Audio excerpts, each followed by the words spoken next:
हनुमान् श्रीपदो वायुपुत्रो रुद्रो नघोजरः अमृत्यवीरवीरश्च ग्रामवासो जनाश्रयः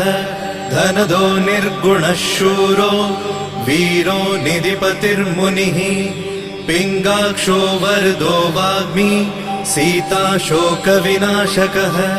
शिवः शर्वपरो व्यक्तो व्यक्ताव्यक्तो धराधरः पिङ्गकेशः पिङ्गरोमा श्रुतिगम्यः सनातनः अनादिर्भगवान् देवो विश्वहेतुर्जनाश्रयः आरोग्यकर्ता विश्वेशो विश्वनाथो हरीश्वरः